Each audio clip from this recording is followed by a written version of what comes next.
Let's get straight to the breaking news out of Hollywood this morning. Yeah, Paul Walker, one of the stars of the enormously popular Fast and Furious movies, dead in a car crash.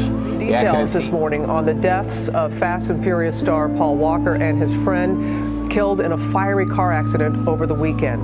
Fast and Furious actor Paul Walker died from a combination of traumatic injuries and burns. ABC's Cecilia Vega has the latest details on the charity event this weekend where things took a turn for the tragic. On November 30th, 2013, Paul Walker was tragically killed in a car crash while leaving a charity event in Santa Clarita, California. The world mourned not just a great actor, but an even better person, and a legacy built around giving back and compassion as much as it was around speed. Let's rewind to the beginning. Ryan, don't play games with me. You know what I'm asking. Where have you been, pal? Under a rock? Victoria and I are divorced, or hadn't you heard? I'm telling you, Ryan, you better back off and leave the kid alone. You've already brought enough grief into her life. Paul William Walker IV was born on September 12, 1973, in Glendale, California. To many, he will always be Brian O'Connor from The Fast and the Furious, the cool undercover cop with a heart of gold. But Paul's story began long before he was burning rubber on screen. His path to fame was paved when he was just a toddler. Paul grew up in a working-class family deeply rooted in California culture. His mother, Cheryl Crabtree, was a fashion model, and his father, Paul Walker III, was a sewer contractor and former amateur boxer who had even competed in the Golden Gloves. The Walkers were a Mormon family, though Paul later left the religion. He spent much of his youth engaged in outdoor activities, from surfing to hiking, with an abiding respect for nature that would stay with him his entire life. His entrance into show business came early. At just 2 years old, Paul was already appearing in television commercials, including a Pampers ad. By the age of 12, he had done dozens of commercials and started landing small television roles. Oh, sorry. Do you want some toast on a stick? Very funny. I want my corn pops, and I want them now. He appeared in shows like Highway to Heaven, Who's the Boss, and Charles in Charge. Well, but in your opinion, who do you think looks better on stage today, you or Ashley? Myself. You, Ashley! Many don't realize that Paul's acting career was already well established before he became a household name.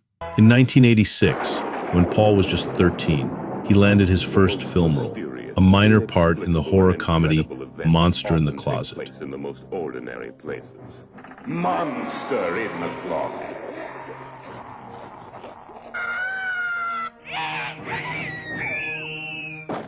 It's gripping.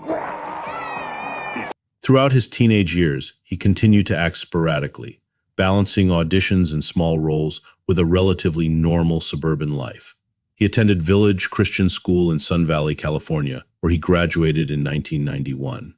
He was a good student, but his real passion lay outdoors, particularly in the ocean.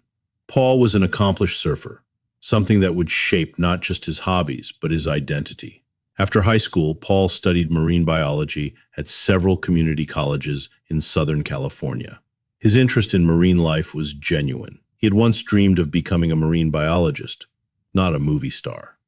This lesser-known fact reveals a man who always maintained a deep connection to the natural world, despite his growing Hollywood career.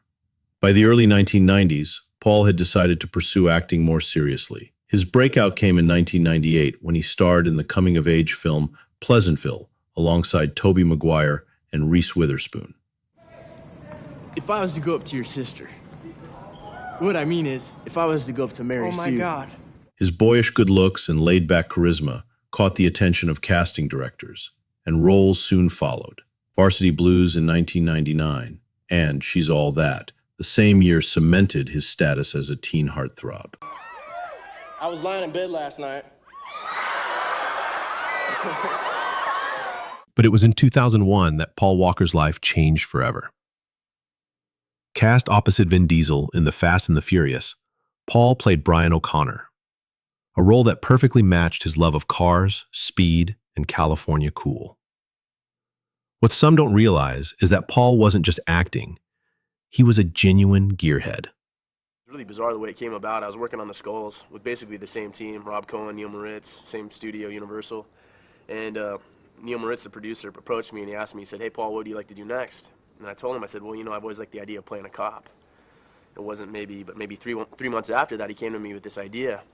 He's all, "Look, the backdrop is modern day drag racing. You get to play an undercover cop. You get to drive around in fast cars and you get to make out with a hot chick." And so I was like, all right, cool, I'll do it.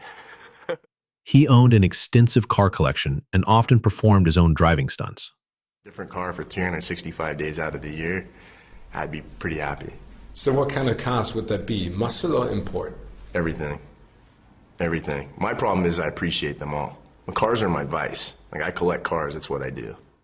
His knowledge of car culture lent the films a credibility that resonated with audiences around the world. Behind the scenes, Paul was known for being humble, generous, and almost uncomfortable with fame. He kept much of his private life out of the tabloids. He had a daughter, Meadow Rain Walker, born in 1998, whom he doted on, and in 2001, she moved in with him full-time. Paul was a devoted father, often describing Meadow as his anchor. What made you switch from marine biology to acting? That wasn't a conscious decision. The decision was more or less made for me.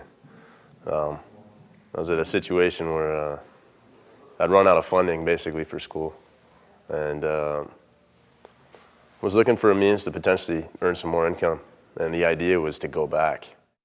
Outside of acting, he pursued his passion for marine biology, even joining the board of directors for the Billfish Foundation, a group dedicated to conserving billfish populations. In 2006, Paul fulfilled a childhood dream by joining a National Geographic expedition called Expedition Great White, where he helped tag and study great white sharks off the coast of Mexico. Few know how deeply invested he was in ocean conservation, a part of his life that meant as much to him as his film career. And the new deckhand, actor and adventurer Paul Walker. By the late 2000s, Paul had become synonymous with Fast and Furious, yet he remained grounded, rarely indulging in the trappings of celebrity excess. He poured much of his earnings into his love of cars and charitable causes. One example of this was Reach Out Worldwide, a humanitarian aid organization he founded in 2010. The inspiration came after he traveled to Haiti in the aftermath of the devastating earthquake. Paul was moved by the needs he saw on the ground and realized he could mobilize skilled first responders to bring aid quickly to disaster zones. He remained actively involved, not just donating money, but participating directly in relief efforts. It was this same spirit of generosity that defined his final days. On November 30th, 2013, Paul was attending a charity event for Reach Out Worldwide in Santa Clarita, California. The event aimed to raise funds for victims of Typhoon Haiyan in the Philippines, a testament to how deeply Paul had invested himself in humanitarian causes. After the event, he climbed into a bright red Porsche Carrera GT, driven by his friend and professional racer, Roger Rodas. Around 3:30 p.m., tragedy struck. The car crashed into a concrete lamppost and 2 trees, catching fire. Both Paul and Roger were killed instantly. Paul was just 40 years old. In the aftermath, fans and friends around the world mourned not just the actor, but the man, someone who had managed to stay authentic in a town that often rewards artificial. At the time of his death, Paul was midway through filming Furious 7. Production was halted as his co-stars and crew struggled to cope with the loss.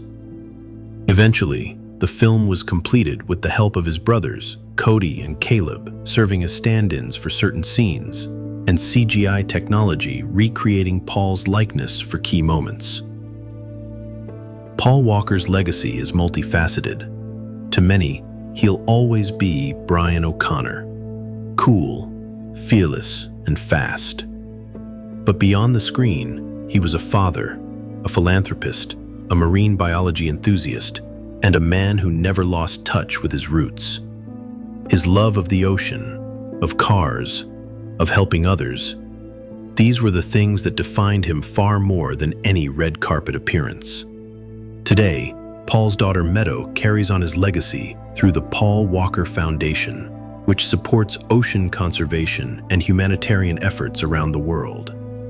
It's a fitting tribute to a man who lived fast but cared deeply, a star who, despite global fame, remained dedicated to what mattered most: family, friends, nature, and giving back. I used to say I lived my life a quarter mile at a time. And I think that's why we were brothers. Because you did too. Paul Walker's story is a reminder that sometimes the brightest stars are those who shine quietly, with humility and grace. Though his life was cut tragically short, his impact, both on screen and off, continues to resonate. A legacy built not just on speed, but on compassion.